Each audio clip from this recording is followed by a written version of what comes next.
Bonjour à toutes et à tous. Donc, bienvenue dans ma série vidéo consacrée au coaching professionnel. Donc, j'explique ce qu'est le coaching professionnel, les modèles utilisés, les outils que nous pouvons être amenés aussi à utiliser. Aujourd'hui, donc, je voudrais aborder avec vous un modèle puissant, l'analyse transactionnelle, pour parler plus des problématiques qui s'inscrivent dans le cadre des relations interpersonnelles, d'objectifs de changement dans ce cadre. Le format de ma vidéo aujourd'hui donc est un petit peu particulier. J'ai eu à cœur de vous préparer un ensemble de schémas. L'analyse transactionnelle est plus visuelle pour vous faciliter la compréhension de ces différents concepts. Je vous ai concocté quelques schémas. Voici le premier, une carte mentale qui regroupe les différents concepts clés de l'analyse transactionnelle. Donc, c'est une théorie qui a été développée au début par Eric Berne et qui est utile par rapport à des objectifs de changement personnel dans le cadre de relations interpersonnelles en particulier. Donc, les grands concepts sont rassemblés là. Donc, vous voyez les états du mois, ça part de là. Ensuite, les transactions. Donc, les transactions, c'est justement la théorie des relations, hein, des mécanismes relationnels, comment ça se passe sur la base des états du mois. J'aurai l'occasion aussi de parler un petit peu des scénarios dans lesquels on s'enferme, hein, et qui ne nous permettent pas de solutionner nos problématiques ainsi que des jeux. Et donc, donc des jeux psychologiques, hein, c'est pas des jeux intéressants, c'est des jeux donc qui se répètent dans nos relations en particulier. Et donc, on verra comment sortir de ces impasses que sont les scénarios et les jeux pour vivre notre vie indépendamment de cela, d'une manière autonome et indépendante. L'analyse transactionnelle se base sur ce qu'elle appelle les états du mois.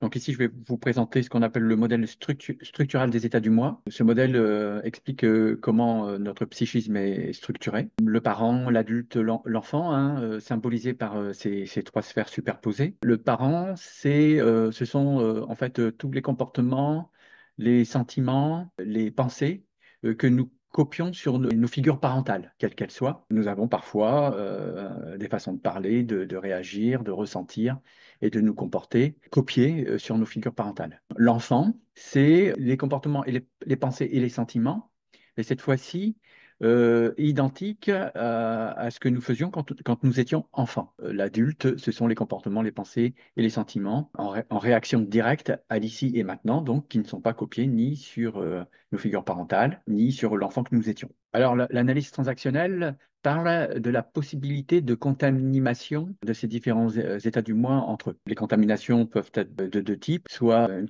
contamination du parent sur l'adulte, soit une contamination de l'enfant sur l'adulte. Évidemment, ces deux contaminations peuvent se produire en même temps. Alors qu'est-ce que ça veut dire? Ça veut dire tout simplement, par rapport au modèle que nos parents nous ont donné dans leur façon de se comporter, de ressentir, d'exprimer leurs émotions et leur façon de penser, ce qu'ils pensent. Une fois adultes, nous sommes censés faire un tri, en fait, entre ce que nous acceptons de conserver, parce que cela nous convient, à nous, cela nous semble adapté aux circonstances et aux situations que nous vivons, aux personnes que nous fréquentons, avec qui nous sommes en interaction, et ce que, par contre, nous pensons inadapté et que nous voulons mettre de côté. Peut-être c'était utile et adapté pour nos figures parentales, mais nous ne considérons pas que c'est le cas pour nous. Donc, la contamination, c'est quoi, hein? C'est cette zone grise, ce chevauchement entre le parent et l'adulte. Ben, ce sont justement tous ces comportements, pensées, sentiments qui n'ont pas fait l'objet d'un examen attentif pour décider ensuite je garde pas. Comme ils n'ont pas subi cet examen, on peut imaginer se comporter en adulte. Ça n'est pas le cas. Cet examen n'a pas encore été fait. La contamination de l'enfant sur l'adulte, c'est à peu près la même idée. C'est de confondre ses comportements, ses pensées et ses sentiments d'enfant avec un comportement adulte. On n'est pas dans l'ici et maintenant du comportement d'un adulte, hein. On a forcément des contaminations des deux côtés. Alors pour rester dans les contaminations, et en particulier de la contamination de l'adulte par le parent. Je vous présente 5 types de contamination qu'on appelle les drivers. En fait, ce sont des injonctions qu'on a reçues de nos figures parentales que l'on peut garder en tant qu'adulte. Sois fort, sois parfait, fais plaisir, fais des efforts, dépêche-toi. C'est un exemple de contamination typique qu'on peut souvent avoir les uns et les autres. On a forcément tous un petit peu de tout ça dans des proportions différentes. Ces injonctions-là ne sont pas très intéressantes parce qu'elles contraignent alors que nous avons plutôt besoin d'avoir une liberté d'action pour trouver les solutions uniques qui correspondent aux problèmes uniques que nous sommes en train de vivre ici et maintenant. Donc, dans cette nouvelle diapositive, je détaille les différentes injonctions. Donc, à chaque fois, je donne justement les valeurs, donc en quelque sorte, ce qu'il y a de positif derrière cette injonction. Si on ne se sent pas obligé d'y obéir tout le temps, sous quelle forme cela peut être exprimé, donc les injonctions, et donc l'antidote, quand on est enfermé là-dedans. Le dépêche-toi, ben, la valeur, c'est la rapidité, l'efficacité, la réactivité. Dans certaines situations, on a besoin de ces valeurs. Ça a pu nous être dit de cette façon: ne prends pas trop de temps, ne te relaxe pas, ne perds pas ton temps. Donc, l'antidote, c'est gère ton temps, donc apporter de la souplesse et non pas être sous une contrainte. Pour l'injonction, fais des efforts. Ce qui peut être positif, c'est la persistance, la persévérance, la patience, la détermination. On a pu nous le dire sous ces différentes formes: ne sois pas satisfait, ne te relaxe pas, n'abandonne pas. Donc, quand on est enfermé là-dedans, pour en sortir, l'antidote, c'est de se dire réussis à ta mesure. Donc, le soi fort, les côtés positifs, c'est le courage, la force, la fiabilité. On a pu nous dire: ne montre pas tes émotions, ne cède pas, ne demande pas d'aide. L'antidote, c'est sois ouvert, le faire plaisir. Les valeurs positives derrière, c'est la considération, la gentillesse, le service. On a pu nous le dire sous ces différentes formes: ne t'affirme pas, ne sois pas important, ne sois pas différent, ne dis pas non. L'antidote, c'est pense aussi à toi. Le soi parfait, les valeurs positives derrière, c'est la réalisation, le succès, l'autonomie, la droiture. Ça a pu nous être dit sous ces différentes formes: ne fais pas d'erreur, ne prends pas de risques, ne sois pas naturel, ne sois pas enfantin. Et donc, l'antidote à cela, c'est de se dire fais de ton mieux.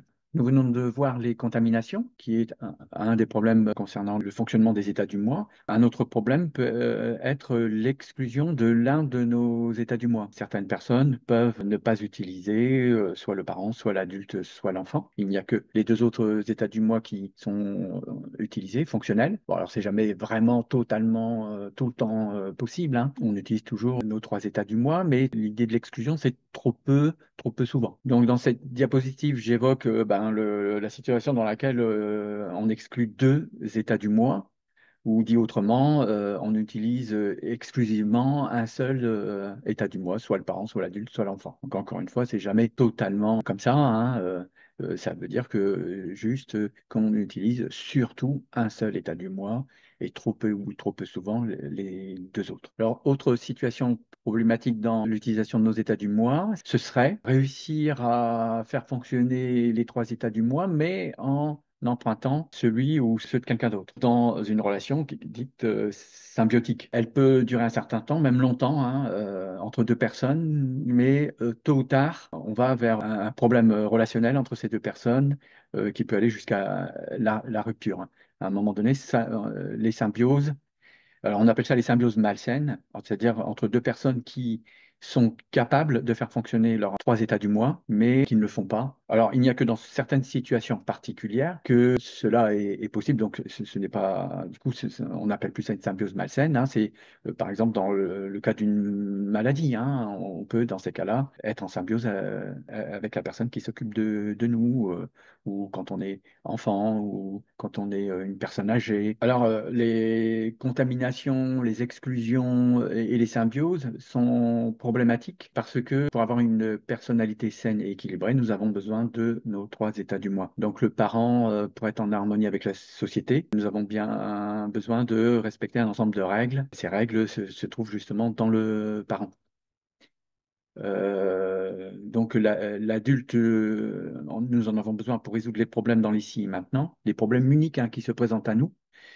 Donc cela nous permet d'aborder la vie d'une manière adaptée et efficace. Et dans notre enfant, nous retrouvons la spontanéité, la créativité et l'intuition dont nous jouissions quand nous étions enfants et qui peut encore nous être utile. Alors avec cette nouvelle diapositive, je vais rentrer un peu plus dans le détail. Nous allons aborder ce qu'on appelle les états du moi fonctionnels. Comment ça se passe dans mes interactions avec les autres, dans mes relations avec les autres. Il faut faire une distinction dans le parent et l'enfant entre deux parties différentes. Dans le parent contrôlant et le parent nourricier. Nous pouvons utiliser notre parent de ces deux manières-là. Dans l'enfant adapté et l'enfant libre. Donc à chaque fois, nous allons voir qu'il y a une façon positive et négative d'utiliser chacune de ces parties, de ces états du moi. L'adulte n'est pas subdivisé et l'adulte n'est que positif. Dans le parent contrôlant, il va y avoir la possibilité soit d'exprimer le côté protecteur, soit le côté persécuteur et rabaissant. Le côté protecteur, c'est juste prodiguer des conseils, des règles qui va dans le sens de la croissance de la personne, de sa sécurité, de son bien-être. Le côté persécuteur et rabaissant, c'est chercher à faire passer des règles, des normes, mais en ne respectant pas la personne, en la rabaissant. Dans le parent nourricier, il y a la possibilité d'exprimer ce parent nourricier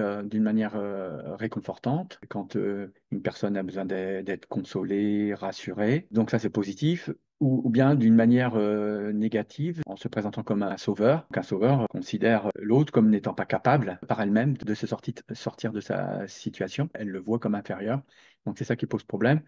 Et surtout si elle n'a rien demandé. Donc l'enfant adapté va décrire le comportement qu'il a par rapport aux règles, aux normes. Donc il est socialisé quand il applique des règles qui sont pour son bien et pour le bien de la communauté. Il reste dans le côté positif aussi, l'expression de cet enfant adapté. Quand on se révolte toujours pour les mêmes raisons, parce que ces règles ne sont pas justes et ne contribuent pas à notre bien, à nous individuellement ou de la société. Le côté négatif, ça serait de se soumettre sans aucune réflexion, sans aucun jugement à des règles, à des normes, ou de s'y soustraire ou de ne pas les respecter et de se rebeller donc systématiquement, sans discernement non plus. L'enfant libre, c'est être simplement comme moi je le veux, juste pour moi, sans aucune censure. Donc il y a un côté positif, c'est l'expression spontanée de notre personnalité. C'est là que se trouve notre potentiel créatif. Il y a quand même une expression négative de l'enfant libre quand celle-ci ne se fait pas d'une manière sécure, soit pour soi, soit pour les autres. Si on se met en danger, si on met en danger les autres, ou si on exprime cette partie-là de nous dans des situations qui ne sont pas adaptées. Alors sur cette diapositive, j'ai repris les différentes parties de nos états du moi. De gauche à droite, un parent contrôlant, parent nourricier, adulte, enfant libre, enfant adapté. Dans cet exemple, la personne considère qu'elle utilise plus l'enfant adapté, plus dans les parties négatives, soit se soumettre aveuglément, soit se rebeller aussi aveuglément, sans discernement. La partie qu'elle sollicite le moins, c'est l'enfant libre. C'est ce qu'on appelle l'égogramme. Alors on peut le faire sous la forme d'un diagramme, et j'ai mis au-dessus la possibilité aussi de le faire en camembert. Ça peut permettre de mettre en évidence une sursollicitation de certaines parties de nos états du moi et une sous-sollicitation de certaines autres parties. Ce qui est intéressant, justement, c'est de pouvoir voyager dans ces différentes parties, dans ces différents états du moi. À vous de voir si vous voulez changer quelque chose. Par exemple, si vous trouvez que vous avez trop de négatifs dans l'enfant adapté, il faut augmenter le positif. La partie négative diminuera automatiquement comme ça. Alors, comment ça se passe au cours de nos interactions, donc les relations interpersonnelles? On les appelle des transactions. Quand les transactions entre nous se passent d'une manière parallèle, ça se passe bien. L'état du moi qui est visé, c'est l'état du moi qui répond. Alors, ça se passe moins bien quand les transactions sont dites croisées. Quand l'état du moi que je vise, c'est pas celui-là qui me répond. C'est une solution quand on vit mal la relation. On estime que l'état du moi dans lequel s'exprime notre interlocuteur n'est pas celui qui est adapté à la situation que nous sommes en train de vivre ensemble. C'est l'exemple du milieu au travail entre collègues, ça peut être mal vécu. L'une des solutions pour s'en sortir, c'est de croiser la transaction plutôt que de lui répondre comme il l'attend dans mon enfant. D'ailleurs, je suis très tenté de le faire puisqu'il s'adresse à moi dans son parent. Ça réveille tout de suite l'enfant qui était en moi. Je vais plutôt analyser la situation, choisir une option qui me paraît la plus adaptée dans ici et maintenant des circonstances que nous sommes en train de vivre, là par exemple entre collègues, et décider que la façon de rentrer en relation la plus adaptée est d'adulte à adulte, et donc lui répondre dans mon adulte. Alors l'analyse transactionnelle utilise un autre concept, les positions de vie. Comment je me considère moi et comment je considère les autres. Alors j'ai utilisé des plus et des moins, L'analyse transactionnelle parle d'être OK ou de ne pas être OK. Il y a 4 situations possibles. Soit je pense que je ne suis pas OK alors que les autres sont OK, ou que je suis OK et les autres sont OK, ou que je ne suis pas OK et que les autres non plus ne sont pas OK, ou enfin que je suis OK mais les autres ne sont pas OK. Alors les autres ou la personne avec qui on est en relation. On passe par toutes ces positions de vie, mais on va passer plus de temps dans certaines d'entre elles et moins de temps dans les autres. On peut représenter la proportion de temps qu'on passe dans l'une ou l'autre de ces positions de vie. Ça s'appelle la patate. Là, on voit la patate de cette personne. Elle passe beaucoup de temps dans la position de vie plus plus. Là où elle passe le moins de temps, c'est dans la position de vie moins moins. La position de vie, évidemment, la plus intéressante, celle qui permet d'avoir des relations harmonieuses, satisfaisantes, qui nous permet d'être dans une bonne posture pour résoudre nos problématiques dans nos relations interpersonnelles,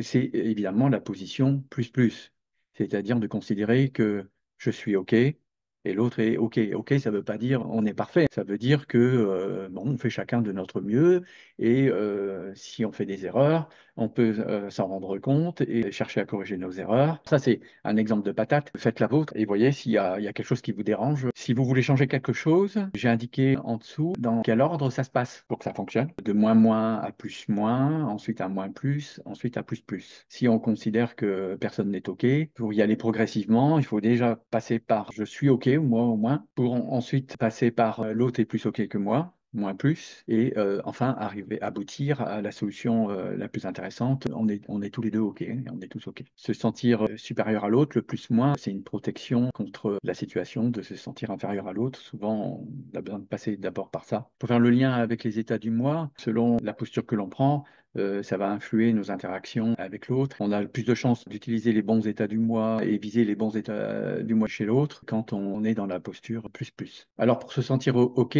l'analyse transactionnelle a un autre concept, celui des reconnaissances. Nous avons besoin de nous recharger positivement. C'est à la source de notre estime de nous-mêmes. Donc nous avons besoin de recevoir des signes de reconnaissance, donc qui peuvent être de type positif et négatif. Évidemment, nous avons plus besoin de signes de reconnaissance positifs que négatifs. Donc les signes de reconnaissance, je peux en donner moi-même aux autres. Je peux accepter ce qu'on me donne. Je peux en demander moi-même et je peux m'en donner à moi-même. On voit le diagramme de la personne qui l'a rempli. Elle accepte surtout les signes de reconnaissance positifs, ce qui lui permet d'accepter moins les signes de reconnaissance négatifs. Elle donne plus des signes de reconnaissance négatifs que positifs. Donner trop de signes de reconnaissance négatifs, ça peut nous déranger de prendre conscience de cela. C'est en augmentant le nombre de signes de reconnaissance positifs que l'on donne que automatiquement vont diminuer le nombre de signes de reconnaissance négatifs que l'on va donner. Alors les signes de reconnaissance sont de plusieurs types, hein. Elles sont soit conditionnelles, soit inconditionnelles. Conditionnelles, ça veut dire un signe de reconnaissance par rapport à ce que je fais. Inconditionnel, c'est un signe de reconnaissance par rapport à ce que je suis. Les signes de reconnaissance négatifs et inconditionnels, j'ai tout intérêt à ne pas les accepter et à toujours les refuser. Quand on nous dit tu es quelque chose de négatif, c'est jamais vrai. Ça ne peut pas m'aider et me faire du bien que de l'accepter. En revanche, les signes de reconnaissance négatifs conditionnels, ceux-là, j'ai le choix, je peux les accepter ou pas. J'utilise mon discernement d'adulte pour savoir s'ils sont justifiés ou pas. Un signe de reconnaissance conditionnel négatif peut m'aider, s'il est justifié, à progresser, m'améliorer ou à comprendre, à savoir que ce que je fais dérange quelqu'un et donc tenir compte de cela. Alors, il arrivera toujours des situations, des circonstances dans nos vies et nos relations interpersonnelles qui créeront des tensions qui risquent de dégénérer en conflit. La naissance actionnelle a parlé d'un autre concept très intéressant, le triangle dramatique, qui met en scène 3 postures, celle de persécuteur, de sauveteur et de victime. En fait, aucune des postures n'est intéressante. Rentrer dans ce triangle, c'est prendre le risque de ne jamais en sortir. Au final, les différents protagonistes risquent d'occuper successivement les différentes postures. Le mieux, c'est de ne jamais rentrer dans un triangle dramatique. Le persécuteur, c'est quelqu'un qui est dans le plus-moins. La victime, elle est dans le moins plus ou le moins moins, hein. Enfin, le sauveteur est aussi, lui, dans le plus moins, dans le parent nourricier négatif. Si je me porte au secours de quelqu'un, surtout s'il ne l'a pas demandé, je me positionne en supériorité par rapport à lui. Il ne peut pas s'en sortir tout seul et j'ai besoin d'intervenir à sa place. Dans aucune des postures, là, on est dans la position de vie plus plus. Ce qui n'est pas intéressant, c'est d'être persuadé qu'on a raison de persécuter, qu'on a raison de sauver ou qu'on a raison de se considérer comme une victime. Ça n'aide pas à solutionner la problématique que nous sommes en train de vivre. Si par contre, malheureusement, on est rentrer déjà dans ce triangle dramatique. Déjà, il faut se féliciter de s'en être aperçu. On peut essayer tout de suite d'en sortir le plus rapidement possible, retrouver une posture, une position de vie plus, utiliser les états du moi positifs. Le persécuteur, il est dans le parent contrôlant négatif, le sauveteur, il est dans le parent nourricier négatif, la victime est dans un enfant adapté négatif. En repassant dans des états du moi positifs, on a plus de chances de sortir de la problématique dans laquelle nous nous trouvons. Alors, autre concept de l'analyse transactionnelle, celui de la structuration du temps. L'analyse transactionnelle a repéré un certain nombre de comportements que nous avons quand nous rentrons en relation avec les autres dans un groupe. On a d'abord une phase de retrait, on n'interagit pas du tout, on s'observe. Il y a une phase de rituel, toutes les marques de politesse qu'on se donne. Ensuite, il y a une période qu'on appelle passe-temps, où on commence à discuter de tout et de rien, du beau temps, de l'actualité, et qui peut déboucher par contre sur une véritable activité. Le faire ensemble, on se donne un objectif, on collabore. Ensuite, il y a deux possibilités. Soit à un moment donné de notre relation, on va rentrer dans des jeux. Les jeux, c'est ce qui se passe quand on rentre dans un triangle dramatique. On appelle ça des jeux psychologiques. Et l'autre solution, c'est que plutôt que de passer par des jeux, rentrer dans l'intimité. L'intimité consiste à exprimer ses sentiments et ses besoins. La personne qui a rempli le camembert de gauche a mis en évidence qu'elle passait peu de temps dans le retrait et les rituels, ce qui est le plus souvent le cas. Le gros se situe dans les activités. Elle passe quand même pas mal de temps dans les jeux psychologiques et peu de temps dans l'intimité. À elle de voir si ce camembert la satisfait ou pas. Par exemple, passer moins de temps dans les jeux psychologiques et plus dans l'intimité. Donc, elle peut t'inviter à tracer la version de son camembert de la structuration du temps qui lui conviendrait. Donc, ensuite, de mettre en place les mesures qui lui permettront d'atteindre cet objectif. Je vous invite à prendre connaissance de ce schéma que je vous ai réalisé, qui fait un petit peu la synthèse des principaux concepts de l'analyse transactionnelle. Alors, dans ma prochaine vidéo, j'évoquerai un outil qu'on appelle les cadrans d'Hoffmann. On reste toujours dans les problématiques qui rentrent dans le cadre des relations interpersonnelles. Donc, on va avoir un outil pratico-pratique. Je vous invite à liker ma vidéo, laisser vos commentaires et à vous abonner pour ne pas manquer la suite de cette série vidéo consacrée au coaching professionnel. Je vous remercie de votre attention. Je vous dis à bientôt.